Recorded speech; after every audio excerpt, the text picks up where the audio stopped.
আপনার স্বার্থ আপনি দেখবেন, আমার স্বার্থ আমি দেখব। আমার স্বার্থ বিক্রি করে কোন দেশের পাঁচটা গোলাম বাংলাদেশ আর ৫৫ বছরে খুন করেছে, সন্ত্রাস করেছে, মানুষের অধিকার হরণ করেছে, তাদের প্রত্যেককে খুঁজে বের করে বিচারের কাঠগড়ায় দাঁড় করাতে হবে। জাতিভাবে আপনার গ্রহণযোগ্যতা আছে, আপনি কেন একটা বৃহৎ হাসপাতাল তৈরি করে সকল বিভাগ খুলে আমার ওই আহত যুবক যুবতী কিশোর কিশোরীদেরকে চিকিৎসা দিতে পারলেন না? এটা আমার বুঝে। ক্ষমতা অত সোজা জিনিস না, বাংলার জনগণ আর বোকা হবে না। আগামী দিনে ক্ষমতায় যাদেরকে দিবে তারা বুঝে শুনেই ক্ষমতায় দিবে। মাত্র 15 দিনের ট্রেনে হিচড়ে তাকে ভারত পাঠিয়ে দিয়েছে। বিয়ানীবাজার পৌরসভাকে ধন্যবাদ জানাই, তারা এই ব্যতিক্রমী প্রোগ্রাম আয়োজন করার জন্য।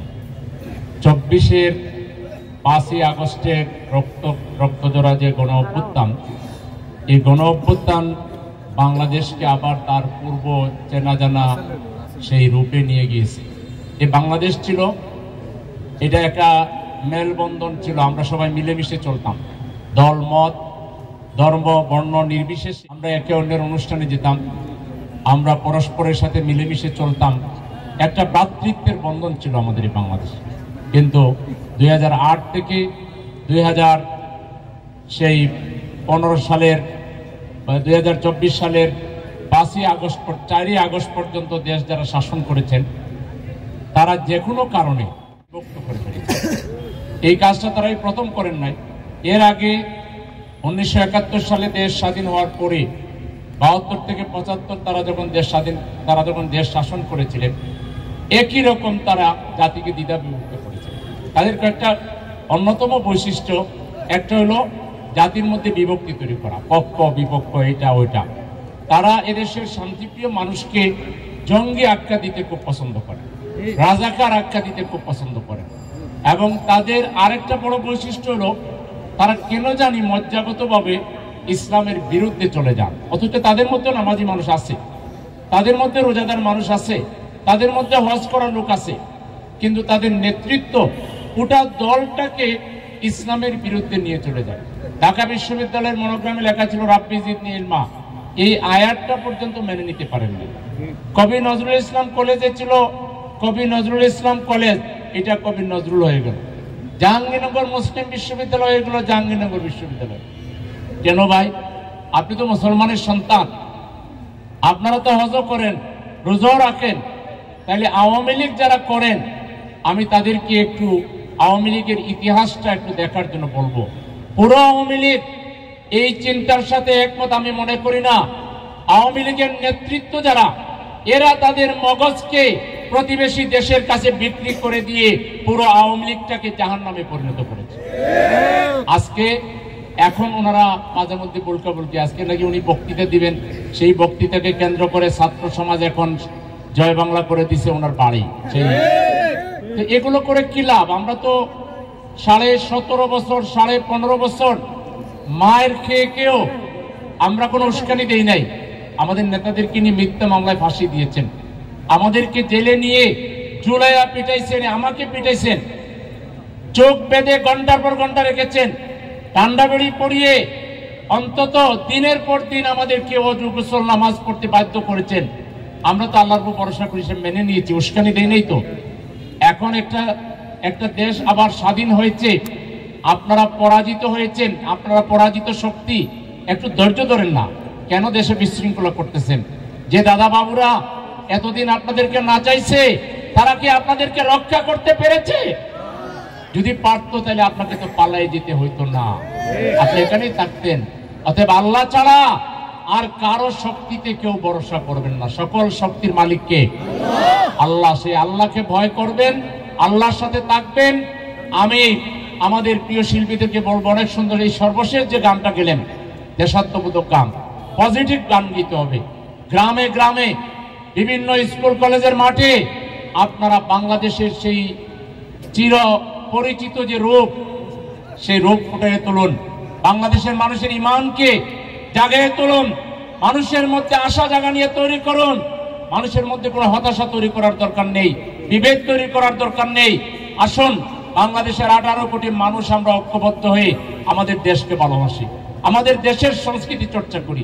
বিগত সরকার আরেকটা বড় অন্যায় করেছিল, 3G 4G নামে ইন্টারনেটকে সহজলভ্য করে দিয়ে ডিএসএন্টিনা তথা সেই আকাশ সংস্কৃতিকে এমন ভাবে তারা গ্রামের ঘরে ঘরে ছড়িয়ে দিয়েছিল। আর ভারতীয় নোট নটি এনে বেলাল্লাপনা ব্যয়পনার মাধ্যমে আমার দেশের সম্পদ যুবক যুবতীদেরকে চরিত্রহীন করার তারা চেষ্টা করেছিল। আজকে এই সংস্কৃতি দেখেন, ইসলাম কমপ্লিট কোড অফ লাইফ দেখেন, এখানে ঘন্টার পর ঘন্টা, আমার মনে হয় বিকাল থেকে এটা শুরু হয়েছে, আজকে এখন রাত 11টা বাজে, প্রায় কয়েক ঘন্টা ব্যাপী এখানে খালি গলায় যে গান হচ্ছে, নাটক নাটিকা হচ্ছে, এখানে কোনো অশ্লীলতা নেই, এখানে মগজ বিগলানোর কোনো কিছু নেই, এখানে দেশের বিরুদ্ধে কিছু নেই, এখানে ইসলামের বিরুদ্ধে কিছু নেই, মানুষের বিরুদ্ধে কিছু নেই। এখানে আছে ভালোবাসা, সম্প্রীতি, সদ্ভাব, মানুষকে সম্মান এবং শ্রদ্ধা করার নিয়ম। এই গানের মধ্য দিয়ে, গান গেয়ে আল্লাহকে খুশি করা যায়। আল্লাহর নামে যে গান হয় সেই গান সবচেয়ে সেরা হয়। বাংলাদেশের যে কোনো ব্র্যান্ডের শিল্পীরা আপনাদের ব্র্যান্ড সহ, আপনাদের ঢোল তবলা সহ আপনারা এক মঞ্চে দাঁড়ান, আরেক মঞ্চে আমাদের শিল্পীরা দাঁড়াবে, ইনশাআল্লাহ বাংলাদেশের জনগণ আমাদের শিল্পীদেরকে গ্রহণ করবে। ওই বস্তা পচা, ওই অপসংস্কৃতি, ওই ভারতীয় সংস্কৃতি বাংলাদেশের জনগণ পছন্দ করে না। ভারতীয় খেলোয়াড়দেরকে বাংলাদেশ পছন্দ করে না, ভারতের দাদাগিরিকে বাংলাদেশের মানুষ পছন্দ করে না। আপনারা ভারতের লোকেরা, আপনাদের কোনো দোষ নেই, কিন্তু ক্ষমতায় যারা আসে তারা আমাদের সাথে আপনাদের সাথে দূরত্ব তৈরি করে। আমরা বলবো, যা হবার হয়ে গিয়েছে, আর দেরি না করে দুই দেশের জনগণের মধ্যে সদ্ভাব তৈরি করুন, উইন উইন কূটনীতি তৈরি করুন। আপনার স্বার্থ আপনি দেখবেন, আমার স্বার্থ আমি দেখব। আমার স্বার্থ বিক্রি করে কোন দেশের পাঁচটা গোলাম বাংলাদেশ আর হবে না। বাংলাদেশ আগামী দিনে চলবে শহীদ পরিবারের অনুভূতির আলোকে। তারা এক নম্বরে চায়, যারা এই বিগত 53 বছরে খুন করেছে, সন্ত্রাস করেছে, মানুষের অধিকার হরণ করেছে, তাদের প্রত্যেককে খুঁজে বের করে বিচারের কাঠগড়ায় দাঁড় করাতে হবে। 26-এর শহীদদেরকে জাতীয় বীর ঘোষণা করে তাদের পরিবারকে এমন মর্যাদা দিতে হবে যেন কোনদিন তাদের কোনো অসম্মান, অপমান এবং কোনো অভাব তৈরি না হয়। আহতদেরকে সুচিকিৎসা দিতে হবে। আমি আফসোস হয় আমাদের ইউনূস সাহেবের সরকারের জন্য। আপনি তো একজন আন্তর্জাতিক খ্যাতি সম্পন্ন ব্যক্তি। তুরস্কের রেসিপ তাইয়িপ এরদোগান কোভিডের সময় বিশাল হাসপাতাল বানায়া, দুনিয়ার কোন জায়গায় তাকে যেতে হয়নি, তুরস্কের মানুষ বিনা পয়সায় চিকিৎসা নিয়েছে কোভিডে, তাদের দেশের লোক মারা যায়নি। আপনি দেশে এত বড় বিপ্লব হলো, সেই বিপ্লব উত্তর আপনি দেশের প্রধান উপদেষ্টা হলেন, আন্তর্জাতিকভাবে আপনার গ্রহণযোগ্যতা আছে, আপনি কেন একটা বৃহৎ হাসপাতাল তৈরি করে সকল বিভাগ খুলে আমার ওই আহত যুবক যুবতী কিশোর কিশোরীদেরকে চিকিৎসা দিতে পারলেন না? এটা আমার বুঝে আসে না। এখনো সময় আছে, আপনারা একটা হাসপাতাল বানান, আমার এই ভাইগুলোর চিকিৎসা করুন, বোনগুলোর চিকিৎসা করুন।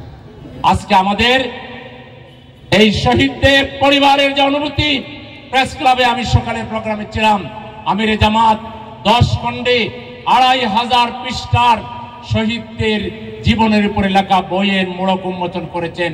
আমি সেই প্রোগ্রাম শেষ করে আপনাদের এখানে এসেছি। সেই শহীদদেরকে জামাতে ইসলামী শুরু থেকে আমরা তাদের সহযোগিতার জন্য পাশে দাঁড়িয়েছি, সুচিকিৎসার ব্যবস্থা করেছি যারা আহত তাদেরকে, এবং আমাদের মধ্যে কোনো তাড়া প্রবণতা নাই, কাইলি ক্ষমতায় যেতে হবে। ক্ষমতায় যখন আমরা 15 বছর যেতে পারি নাই, আরো 1-1.5 বছর দেরি হইলেও ক্ষমতা উড়াল দিয়ে চলে যাবে না, ক্ষমতা এদেশেই থাকবে।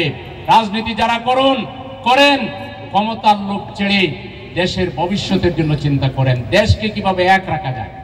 এখনো সেই পুরাতন হাসিনার বয়ান, হাসিনার ভাষা ব্যবহার করে রাজাকার, মৌলবাদ আর জামাতে ইসলামীর মতো দলের বিরুদ্ধে যারা কথা বলেন, তারা এখনো বুকার স্বর্গে বাস করছে। ক্ষমতা অত সোজা জিনিস না, বাংলার জনগণ আর বোকা হবে না। আগামী দিনে ক্ষমতায় যাদেরকে দিবে তারা বুঝে শুনেই ক্ষমতায় দিবে। একই ফ্যাসিবাদ কায়েম করার যারা চেষ্টা করবেন, কথাবার্তা আচরণে ফ্যাসিবাদী আচরণ যারা করবেন, ফ্যাসিবাদকে যারা লালন করবেন, যারা বলবেন যে জনগণ সিদ্ধান্ত নিবে অমুক তমুক দল নিষিদ্ধ হবে কিনা, এটা আমরা বলতে পারবো না, এইসব কথা বইলা কিন্তু সহজে পার পাবেন না। এই দেশের জনগণ আর ফ্যাসিবাদকে কবুল করবে না। এবং নতুন করে এদেশের জনগণ যারা জনগণের উপরে মিথ্যা মামলা দিয়ে, চাঁদাবাজি করে, টেন্ডারবাজি করে জনজীবনকে যারা অতিষ্ঠ করবে, সেই সব কুখ্যাত ব্যক্তিদেরকে এদেশের জনগণ আর গ্রহণ করবে না। সেজন্য বিয়ানীবাজারের যুবকদেরকে আমি স্যালুট জানাই। এইটাই যুবকের বৈশিষ্ট্য। আমাদের বুড়োরা 15.5 বছর, 17.5 বছর চেষ্টা করে সরকারের টিকিটও নাড়াইতে পারে নাই, কিন্তু যুবকরা মাত্র 15 দিনে ট্রেনে হিচড়ে তাকে ভারত পাঠিয়ে দিয়েছে। এটাই হচ্ছে যুবক। এই যুবকরাই আগামীর বাংলাদেশের নেতৃত্ব দিবে।